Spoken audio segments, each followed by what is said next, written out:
দুই সহস্রাধিক মানুষের তাজা প্রাণ আর অন্তত হাজার দশেক মানুষের অঙ্গহানির এক রক্তক্ষয়ী যুদ্ধ থেকে মাত্র মাস তিনেক দূরে দাঁড়িয়ে আজকের কথাগুলো বলছি।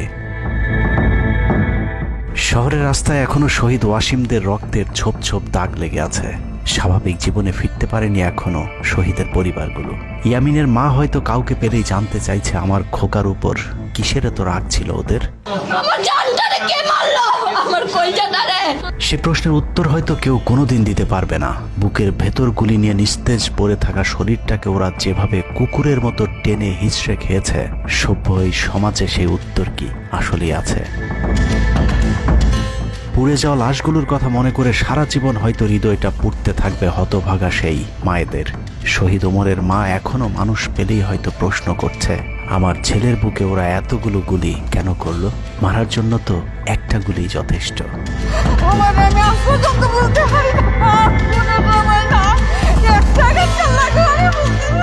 তৃষ্ণা পেলে মুগ্ধের মায়ের হয়তো কানে বেজে উঠবে, পানি লাগবে, পানি।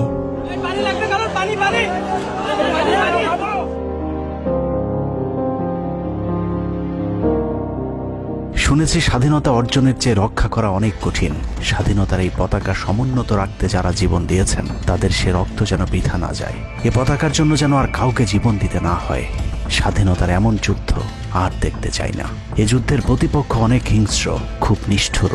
ওরা বুকে গুলি নিয়ে কাতরাতে থাকা মানুষকেও শান্তিতে মরতে দেয় না। ওরা আরো রক্ত চায়। 15 বছর মুসলিম নিধন করে ওদের এতটুকু অনুশোচনা নেই।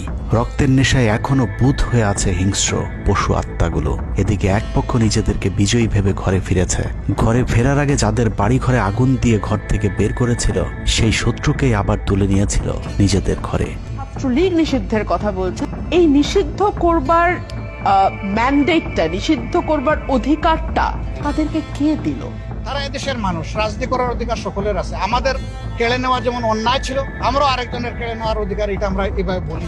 আওয়ামী মানবরূপী দানব ঘাড়ের উপর বিষাক্ত কার্বন ডাই অক্সাইড ফেলছে, আর আমরা সেটাকে অক্সিজেন ভেবে বুকে নিচ্ছি। বিষাক্ত সাপ থেকে নিরাপদ না হয়ে সাপ নিয়ে খেলার পরিণতি কি হতে পারে সেটা বুঝতে খুব বেশি দেরি করবার প্রয়োজন নেই। আমার এই বার্তা আপনাদের কাছে পৌঁছানোর কয়েক ঘন্টা পরেই আপনার ঘরে যে শত্রুকে জায়গা দিয়েছিলেন তাদের সেই বিষমাখা মুখের বিষ আপনার গায়ে নেয়ার জন্য প্রস্তুত থাকুন। পূর্ব দিকে তাকিয়ে দেখুন, আকাশ আবারও কালো হয়ে এসেছে। খুটখুটে অন্ধকার দেখে ঝড়ের গতি যতটুকু ভাবছেন, অন্ধকারের সেই ঝড়ো বাতাস আসলে আলোর চেয়েও বেশি গতি নিয়ে ধেয়ে আসছে সবকিছু লণ্ডভণ্ড করে দিতে। প্রলয়ঙ্করী সেই ঝড়ের কবল থেকে প্রিয় মাতৃভূমিকে বাঁচাতে হলে দেশ রক্ষার পবিত্র দায়িত্ব যাদেরকে দেয়া হয়েছে, চলুন দেখে আসি তারা আসলে কতটা প্রস্তুত। জুলাইয়ের মাঝামাঝি পর্যন্ত সেনাবাহিনী ছাত্র আন্দোলন নিয়ে তেমন মাথা ঘামায়নি। ছাত্রলীগ যেদিন ঢাকা বিশ্ববিদ্যালয়ের ছাত্রীদের উপর আক্রমণ করেছিল, মূলত সেদিন থেকে সেনাবাহিনীর অভ্যন্তরীণ বিভিন্ন গ্রুপগুলোতে আলোচনা সমালোচনা শুরু হয়। 17 তারিখ সকল ডিভিশনের জিওসিরা অফিসার এবং সৈনিকদেরকে কোনো ধরনের গুজবে কান না দেওয়ার পরামর্শ দেন। জিওসিদের পক্ষ থেকে সাফ জানিয়ে দেওয়া হয়, সরকার মিসক্রিয়েন্টদের বিরুদ্ধে যথাযথ ব্যবস্থা নিচ্ছে, এটা নিয়ে সেনাবাহিনীর মাথা ঘামানোর কিছু নেই। 11 ডিভিশনের মেজর জেনারেল খালেদ আল মামুন, 55 ডিভিশনের GOC major general Mahbubur Rashid এবং কুমিল্লা ডিভিশনের জিওসি জাহাঙ্গীর আলম ছিলেন সবচেয়ে বেশি আক্রমণাত্মক। ছাত্রদের পক্ষে কোনো পোস্ট কিংবা প্রোফাইল পিকচার লাল করার বিরুদ্ধে তাদের ছিল কঠোর বার্তা। 17 জুলাইয়ের গুরুত্বপূর্ণ আরেকটি ঘটনা হলো, Hasina air chief marshal Hasan Mahmud খানকে বিমান বাহিনীর MI-17 হেলিকপ্টারকে এভি গান কনফিগারেশন লোড করতে বলেন, যা মূলত যুদ্ধকালীন চূড়ান্ত সময় ব্যবহার করা হয়। এয়ার চিফ হাসিনাকে উল্টো প্রশ্ন করেন, আমাদের সেনাবাহিনী কি এখনো ফেল করেছে? তাহলে এত দ্রুত বিমান বাহিনী কেন? বিমান বাহিনী প্রধানের মুখের উপর এমন বক্তব্যে শেখ হাসিনা প্রচণ্ড ক্ষেপে যান। এর পরপরই তিনি বিমান বাহিনী প্রধানের বিরুদ্ধে পদক্ষেপ নেওয়ার জন্য ব্রিগেডিয়ার জেনারেল ইমরান হামিদ এবং লেফটেন্যান্ট জেনারেল মুজিবকে নির্দেশ দেন।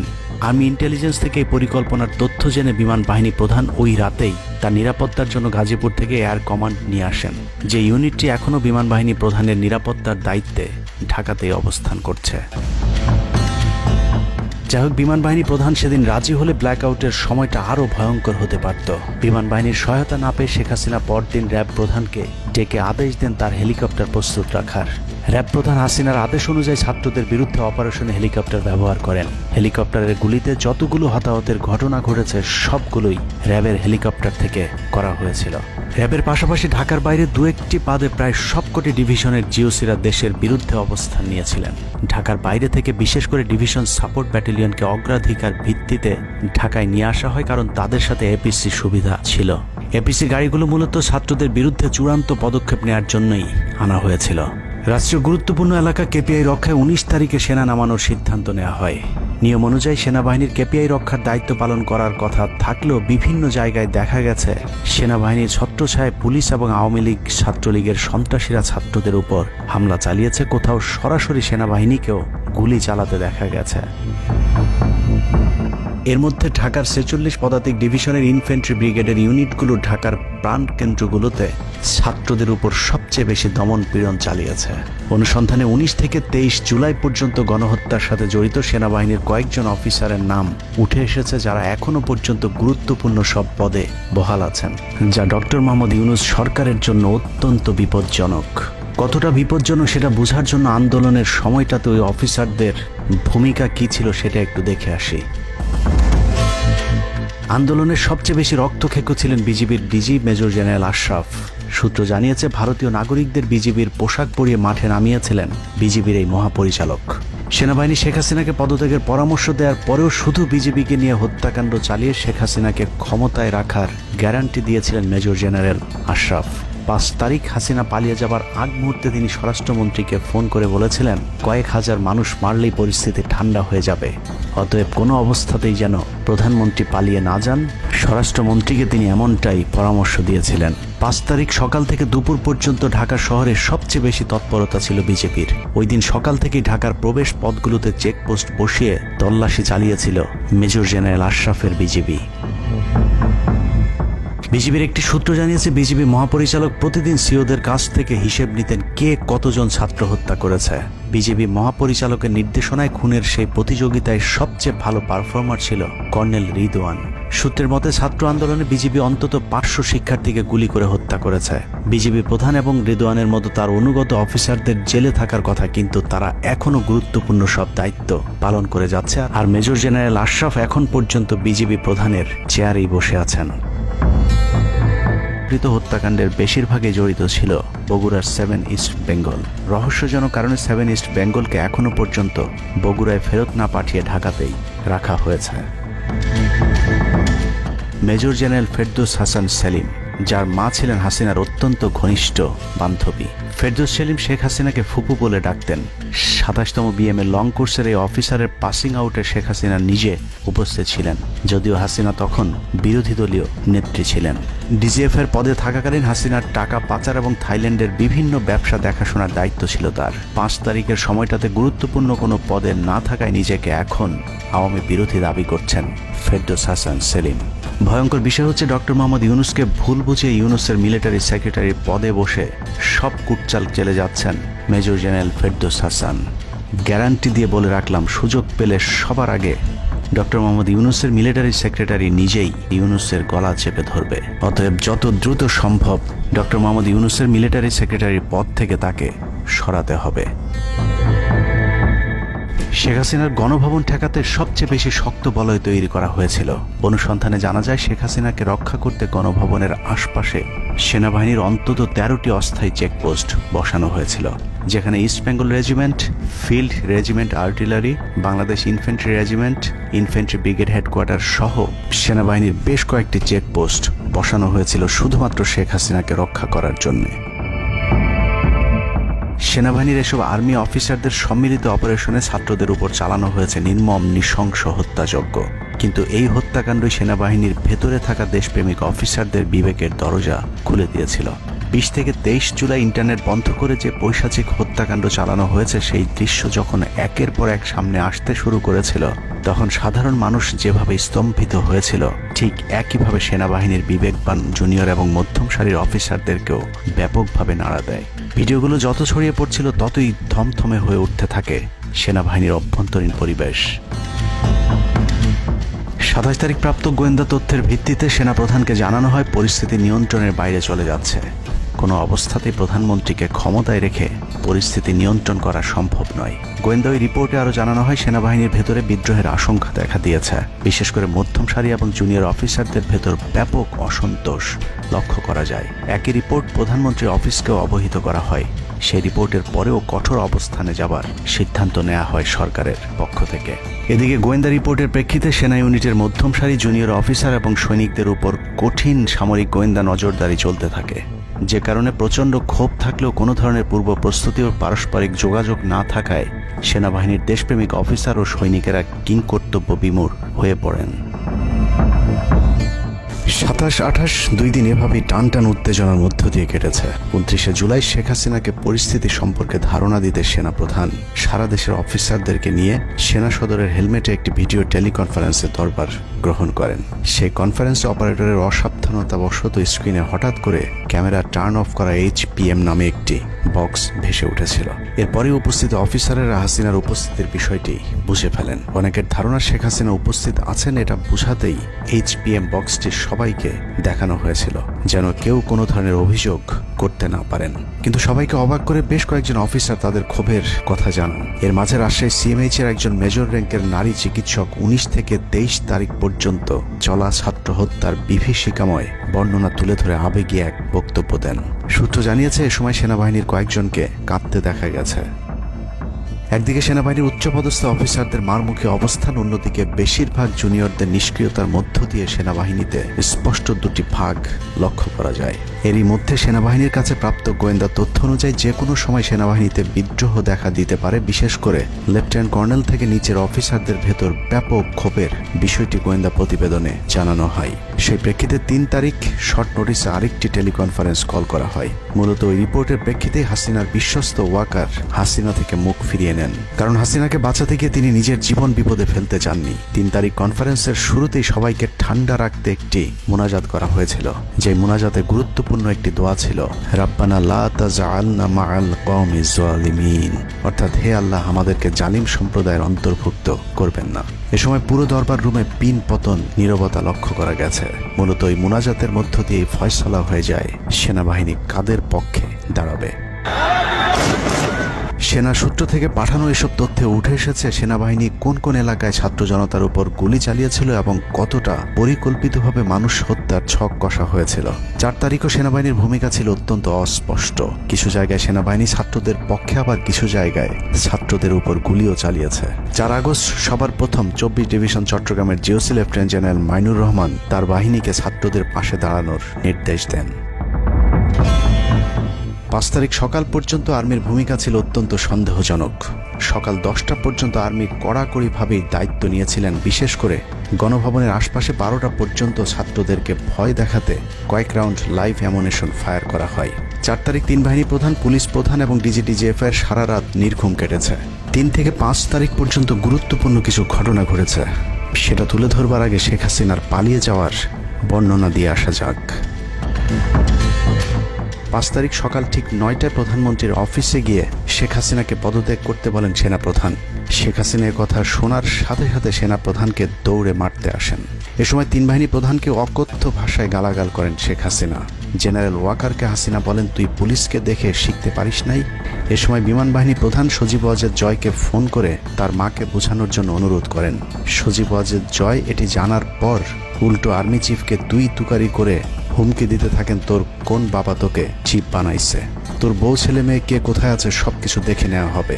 রাগান্বিত হয়ে এরপরে সজীব ওয়াজেদ জয় লাইভে গিয়ে আবল তাবল বকতে থাকেন। ঠিক আছে, শেখ হাসিনার পর আপনাদের কি হবে সেটা আমারও চিন্তার বিষয় না, আমার পরিবারের আর চিন্তার বিষয় না, আপনারা বুঝবেন। এরই মধ্যে 9:30 বেজে যায়। শেখ হাসিনাকে কোনোভাবে রাজি করাতে না পেরে সেনাপ্রধান হাসিনাকে 2টি বিকল্প দেন, পদত্যাগ অথবা গ্রেফতার। ওদিকে মিরপুরে বসানো সেনাবাহিনীর চেকপোস্টগুলো খুলে দেওয়া হলে বিনা বাধায় গণজোয়ার ঢুকে পড়তে থাকে।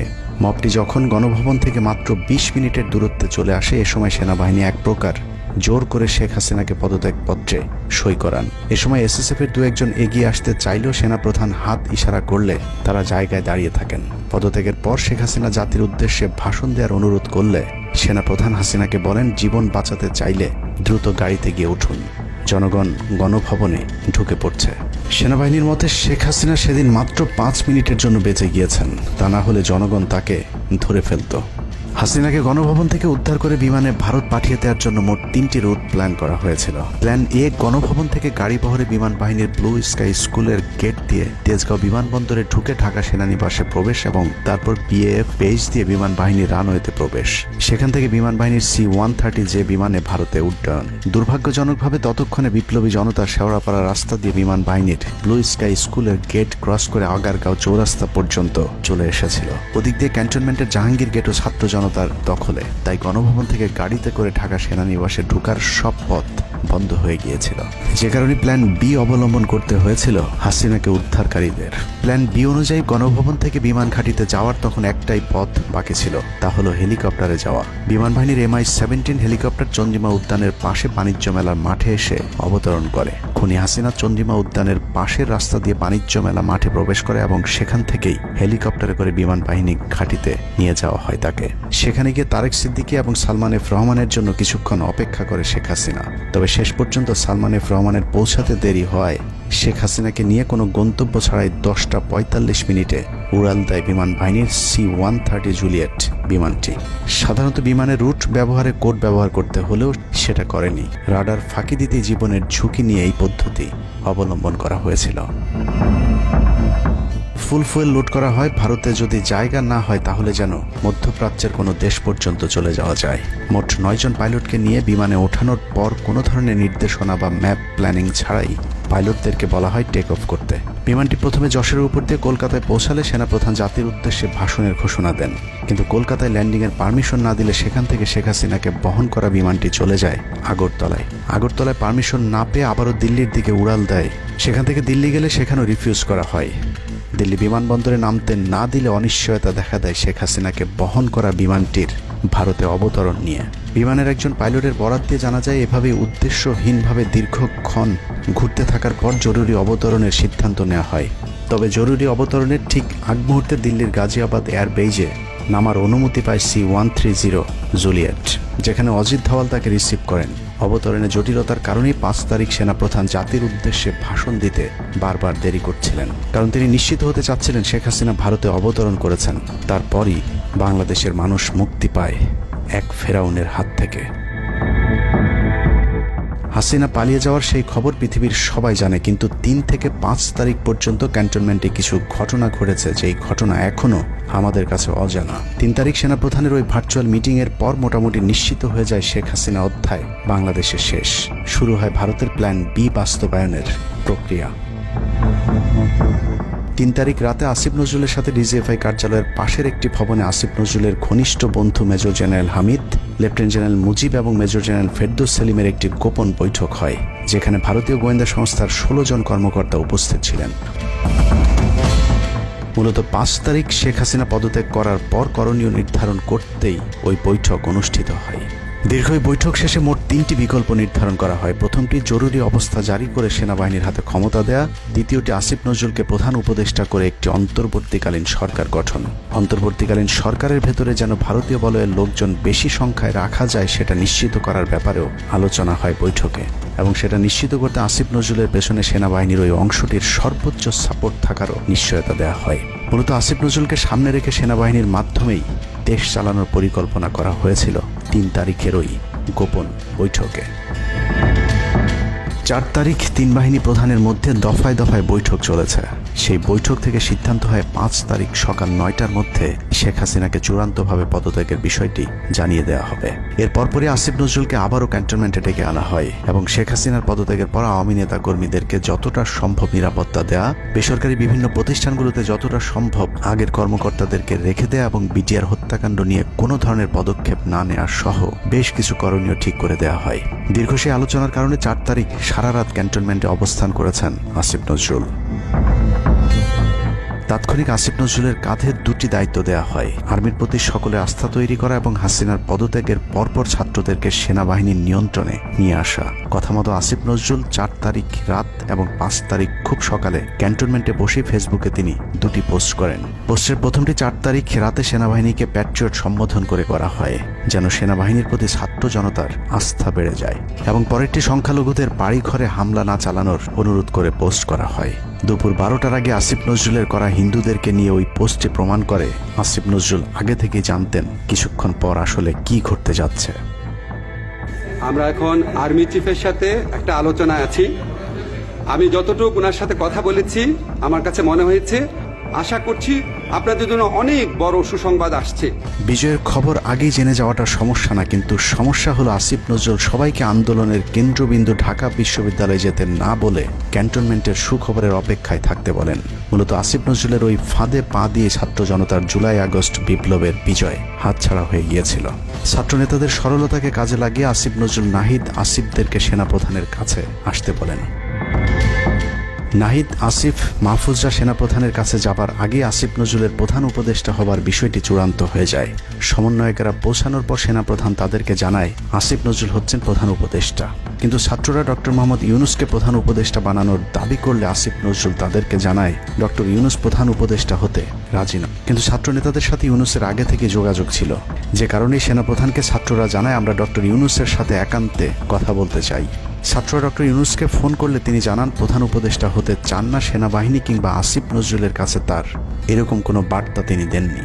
এরপর ছাত্র নেতাদের দাবির মুখে ইউনূসকে প্রধান উপদেষ্টা বানাতে বাধ্য হয় সেনাবাহিনী। ডক্টর মোহাম্মদ ইউনূসকে প্রধান উপদেষ্টা করা হলেও ক্ষমতার কেন্দ্রে থেকে যায় ভারত নিয়ন্ত্রিত ক্যান্টনমেন্টের মদতপুষ্ট আসিফ নজরুল, যাকে তারা সুনিপুণভাবে গেল এক যুগে তিলে তিলে তৈরি করেছেন। আসিফ নজরুল তার মন্ত্রণালয়ের বাইরেও সবখানে নিয়োগ থেকে বদলি বরখাস্তের একক ক্ষমতা ভোগ করতে থাকে। একদিকে সেনাবাহিনীর ছত্রছায়া আসিফ নজরুলের হাত ধরে ভারতীয় এজেন্টদেরকে গুরুত্বপূর্ণ সব পদে বসানো হচ্ছিল, অন্যদিকে চলছিল পুরো দেশ দখলের ভয়ঙ্কর ষড়যন্ত্র। কিন্তু ছাত্রদের চাপের মুখে আসিফ নজরুলের পরিবর্তে ডক্টর মোহাম্মদ ইউনূসের প্রধান উপদেষ্টা হবার বিষয়টি কোনোভাবেই মেনে নিতে পারেনি সেনাবাহিনীর ভারতপন্থী অংশটি, যে কারণে 5 তারিখ রাতেই একটি ব্যর্থ সেনা কুয়ের ষড়যন্ত্র করা হয়েছিল। 5 তারিখের পরপরই ইউনূসের একের পর এক ভারতীয় আগ্রাসন বিরোধী বক্তব্যে আতঙ্কিত হয়ে ওঠে ভারতীয় বলয়, যে কারণে 8 তারিখ শপথ নেয়ার আগেই ডক্টর মোহাম্মদ ইউনূসকে হত্যা করে সেনা কুয়ের আরেকটি চেষ্টা চালায় সেনাবাহিনীর ওই অংশটি। 8 তারিখ ডক্টর ইউনূসের নেতৃত্বে নতুন সরকার শপথের ঠিক আগ মুহূর্তে একটি সেনা কুয়ের চেষ্টা করা হয়। কুয়ের নেতৃত্ব দেন লেফটেন্যান্ট জেনারেল মুজিব এবং মেজর জেনারেল হামিদুল হক।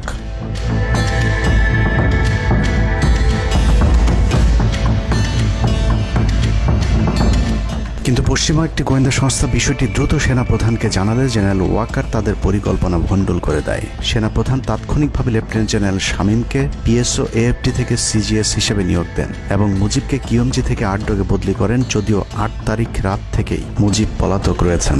এরপর 12 সেপ্টেম্বর তাকে সেনাবাহিনী থেকে বরখাস্ত করা হয়। একই দিনে লেফটেন্যান্ট জেনারেল হামিদুলকে স্বেচ্ছায় অবসরে পাঠানো হয়। এনডিসি থেকে মেজর জেনারেল সাইফুলকে মিনিস্ট্রি অফ ফরেন অ্যাফেয়ার্স এবং চিফ অফ জেনারেল স্টাফ শাহিনকে এনডিসিতে পাঠানো হয়। কয়েকজনের ব্যাপারে পদক্ষেপ নেওয়াটা যেমন স্বস্তির, তেমনি ষড়যন্ত্রকারীদেরকে যেখানে বদলি করা হয়েছে তাদের প্রতিটি পদই অত্যন্ত গুরুত্বপূর্ণ, যা বর্তমান সরকার এবং দেশের স্থিতিশীলতার জন্য চরম বিপজ্জনক। কতটা বিপজ্জনক সেটা জানতে চলুন শুরুতেই যে প্রলয়ঙ্কারী ঝড়ের কথা বলেছিলাম সেখানে ফিরে যাওয়া যাক। ভারতীয় গোয়েন্দা সংস্থা 5 তারিখের পর থেকে দেশে নানাভাবে একটা সাম্প্রদায়িক দাঙ্গা বাঁধানোর চেষ্টা চালিয়ে যাচ্ছেন, যেটাকে কেন্দ্র করে বাংলাদেশে একটা সামরিক অভিযান চালানো যায়। এই দাঙ্গা বাঁধাতে ভারতীয় গোয়েন্দারা আওয়ামী লীগ, হিন্দু এবং ইসকনকে কিভাবে ব্যবহার করছে সেই পরিকল্পনার ছক এখন বাংলাদেশি গোয়েন্দাদের হাতে। একটি গোয়েন্দা সংস্থা থেকে যেসব তথ্য আমার কাছে পৌঁছেছে তা রীতিমতো এই দেশের অস্তিত্বের জন্য হুমকি স্বরূপ। আওয়ামী লীগ, হিন্দু আর ভারতের এই চক্রান্ত যদি সঠিকভাবে মোকাবেলা করা না যায় তাহলে অচিরেই বাংলাদেশের অবস্থা হবে হায়দ্রাবাদের মতো। জননেত্রী শেখ হাসিনাকে দেশ থেকে সরে যেতে বাধ্য করেছেন। বাংলাদেশকে নিয়ে ভয়ঙ্কর এই চক্রান্তে জড়িত আওয়ামী লীগ, সনাতনী এবং ইসকনের অন্তত 40টি হোয়াটসঅ্যাপ গ্রুপ এবং জুম মিটিং এর ভিডিও হাতে পেয়েছে গোয়েন্দারা। গোয়েন্দাদের কাছে প্রাপ্ত এসব তথ্যে যা উঠে এসেছে তা আটকে ওঠার মতো।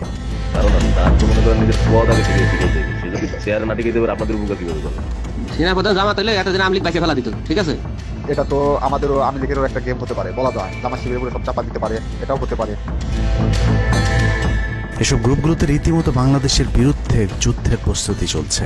গ্রুপে তাদের সাথে সাবেক আওয়ামী লীগ সরকারের শীর্ষস্থানীয় নেতা থেকে বর্তমান সেনাবাহিনীতে চাকরিরত জেনারেল পর্যন্ত মাঝে মধ্যেই নাকি যোগ দিচ্ছেন। নানক ভাই থেকে শুরু করে আমাদের সুজিত দা, তারপর আরো অনেক টপ লেভেলের যারা মন্ত্রী, মিনিস্টার, প্রতিমন্ত্রী, তারপরে ইভেন কামাল ভাই। তো এখন বিশেষটা হচ্ছে যে ইভেন রাষ্ট্রপতি যে একেবারেই মানে কি বলে তার যে একেবারে মানে রাইট হ্যান্ড সচিব, উনিও আমাদের সাথে 2 দিন জয়েন করছেন।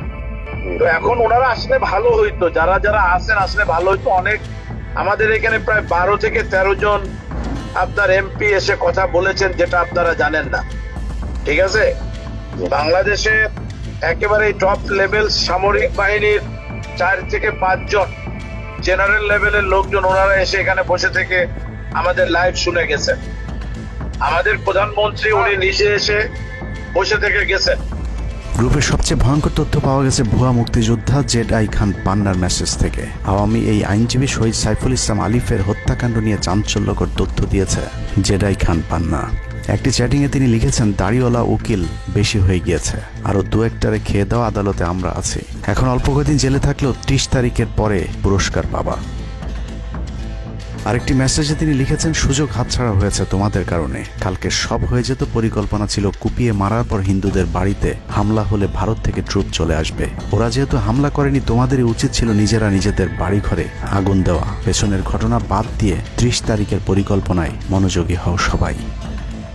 শহীদ আলিফ হত্যাকাণ্ড নিয়ে আরেকজন লিখেছেন, কালকে আদালতে একটা লাশ পড়বে, হিন্দু ভাইদের পাশে আমাদের সবাইকে থাকতে হবে, ব্রিগেড মেজরের কমান্ড মেনে চলতে হবে। 30 তারিখের কর্মসূচি নিয়ে গ্রুপটিতে সশস্ত্র যুদ্ধের মাধ্যমে দেশ দখলের ভয়ঙ্কর সব আলোচনা করার ভিডিও হাতে এসেছে আমাদের। তারা বাংলাদেশ অস্ত্রগুলি আছে, এই অস্ত্রগুলি কোথায় আছে আমার কাছে অলরেডি খবর এসেছে। আমি নিউজ দিচ্ছি গোয়েন্দাদের মাধ্যমে, তারা বলেছে 5000-এর বেশি তারা অস্ত্র আছে, এবং 60 রাইফেল, 7 রাইফেল আছে, 47 রাইফেল আছে, তাদের কাছে অত্যাধুনিক হটগান আছে। আলোচকদের একজন বলছিলেন, সাবেক এবং বর্তমান পুলিশের সমন্বয়ে 1700 অস্ত্রধারী গ্যারিলা প্রস্তুত করা হয়েছে 30 নভেম্বরের জন্য। আমরা ইতিমধ্যে কথা বলেছি, পুলিশ পার্টির কথা বলছি, পুলিশের অনেক উদ্যোগ কর্মকর্তা প্রত্যেকটা থেকে শুরু করে পুলিশ পার্টি তারা এসে এসেছেন, ওনারা আমার সাথে কথা বলে আমাদের যোগাযোগ রক্ষা করছে। ঢাকা শহরকে কিভাবে ব্লক করা হবে সেই পরিকল্পনাও করা হচ্ছে এসব জুম মিটিংগুলোতে। আমাদের কাদেলো, আব্দুল্লাহপুর, আব্দুল্লাহপুর, আশুলিয়া, টঙ্গী আছে, আমরা উত্তরা ওইটা একটা ব্লকটা দিবেন, তাহলে আমরা খুব সহজেই আমাদের কাজ সফলতা পাবো। সশস্ত্র যুদ্ধের জন্য পুরো দেশকে মোট 10টি বিভাগে বিভক্ত করা হয়েছে, যেখানে একজন করে ব্রিগেড মেজর নিয়োগ দেওয়া হয়েছে, যাদের সবাই দেশেই অবস্থান করছেন। এর মধ্যে গ্রুপে প্রাপ্ত জেডাই খান পান্নার নম্বরটিতে মেসেজ পাঠানো হলে মুহূর্তেই সাড়া দেন তিনি। কল করতেই গড় গড় করে সবকিছু স্বীকার করেন। জেডাই খান পান্না, জি আমি তাই। 30 তারিখ 50 থেকে 80% পুলিশ, আনসার, এমনকি সচিবালয়ের আমলারাও তাদের পক্ষে মাঠে নামবে বলে স্বীকার করেন গেরিলা আক্রমণের পরিকল্পনাকারী জেডাই খান পান্না। আপনারা কি কোনো গেরিলা ইনভেশন হামলা করা যাবে? ঢাকার স্টুডেন্টরা যদি এখনো সাপোর্টার্স অর্গানাইজ হইতে নামে, এই অ্যাডমিনিস্ট্রেশনের 50% না 80% লোক নেমে আসবে, পার্টিকুলারলি পুলিশ, আনসার এবং সেক্রেটারিয়েট থেকে। পালিয়ে যাবার আগে এই ভিডিও প্রচারের সাথে সাথে রাষ্ট্রদ্রোহিতার অভিযোগে তাকে গ্রেফতার করতে হবে, তাহলে চক্রান্তকারীদের আরও পরিকল্পনার তথ্য পাওয়া যেতে পারে। ভবিষ্যতে এ ধরনের ষড়যন্ত্র বন্ধ করতে গ্রুপে থাকা সকলের মোবাইল নম্বর এবং চেহারা দেখে শনাক্তের পর দ্রুত গ্রেফতার করতে হবে। সূত্র জানিয়েছে, ডিজিএফআই প্রধানের প্রত্যক্ষ তত্ত্বাবধানে চলছে এসব দেশবিরোধী তৎপরতা। আর্মিকে ম্যাজিস্ট্রেসি পাওয়ার দেয়া হলেও তাদেরকে ক্ষমতা প্রয়োগ করতে দেওয়া হচ্ছে না, যে কারণে আওয়ামী লীগ নেতারা বেশিরভাগ এখনো দেশে থাকলেও তাদেরকে ধরা হচ্ছে না। অতএব সেনাবাহিনীর উচ্চপদস্থ হাসিনাপন্থী অফিসারদেরকে দ্রুত সেনাবাহিনী থেকে সরাতে হবে। 5 তারিখ সেনাপ্রধান যে ভূমিকা রেখেছেন তার জন্য তিনি অবশ্যই প্রশংসার দাবিদার, কিন্তু সেনাপ্রধানকে প্রমাণ করতে হবে তিনি আসলেই নায়ক নাকি খলনায়ক। 5 তারিখের পরেও সেনাবাহিনীর গুরুত্বপূর্ণ পদগুলোতে রদবদল না করা এবং গুম খুনের সাথে জড়িত অফিসারদের বিরুদ্ধে কোনো ব্যবস্থা না নেওয়া সহ বিডিআর হত্যাকাণ্ডের বিষয়ে দৃশ্যমান কোনো পদক্ষেপ না নেওয়া খুবই সন্দেহজনক। সূত্র জানিয়েছে সেনাপ্রধানের স্ত্রীর সাথে প্রতিনিয়ত শেখ হাসিনার যোগাযোগ রয়েছে। অতএব সেনাপ্রধানকে দ্রুত তার অবস্থান পরিষ্কার করে সেনাবাহিনীর গুরুত্বপূর্ণ পদগুলোতে নতুন করে নিয়োগ দিতে হবে। সেনাবাহিনীর জুনিয়র এবং মধ্যম সারির অফিসার এবং সৈনিকদের সবসময় দেশের স্বার্থে যুদ্ধের জন্য প্রস্তুত থাকতে হবে। মনে রাখতে হবে সেনাবাহিনী আমাদের আস্থার প্রতীক। সিনিয়র অফিসারদের দেশবিরোধী আদেশ এলে সৈনিকদেরকে নিয়ে তাদেরকে প্রতিহত করতে হবে। মনে রাখতে হবে সংখ্যায় আপনাদের মতো দেশপ্রেমিকদের সংখ্যাই এখনো সেনাবাহিনীতে বেশি। দেশের যে কোনো প্রয়োজনে সেনাবাহিনী যদি জনগণকে ডাক দেয় তাহলে এ দেশের প্রতিটি মানুষ জীবন দেওয়ার জন্য প্রস্তুত রয়েছে। ডক্টর মোহাম্মদ ইউনূসের পাশে থাকা ভারতীয় গুপ্তচর আসিফ নজরুল, মিলিটারি সেক্রেটারি ফেরদৌস হাসান সেলিম এবং প্রেস সেক্রেটারি শফিকুল আলমকে দ্রুত সরাতে হবে। প্রধান উপদেষ্টার সাথে ছাত্র নেতাদের সাক্ষাতের পথ সহজ করতে হবে।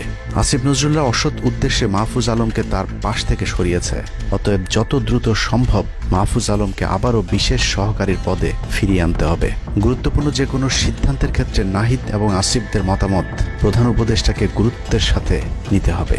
জেডাই খান পান্নাদের ষড়যন্ত্র এবার সফল না হলেও এই ষড়যন্ত্র চলতেই থাকবে। বাংলাদেশের প্রতিটি মানুষকে চোখ কান খোলা রাখতে হবে, মনে রাখতে হবে শত্রু আপনাদের ঘরের কোণেই। ভারত যদি বাংলাদেশে আক্রমণ করে তাহলে সবার আগে আওয়ামী লীগ আর শ্রীকৃষ্ণের ভক্তরাই আপনার গলায় ছুরি ধরবে। অতএব শত্রুরা যেন আবারও বাংলাদেশের স্বাধীনতাকে ভারতের কাছে বিক্রি করতে না পারে সেদিকে সবাইকে লক্ষ্য রাখতে হবে। আল্লাহ হাফেজ।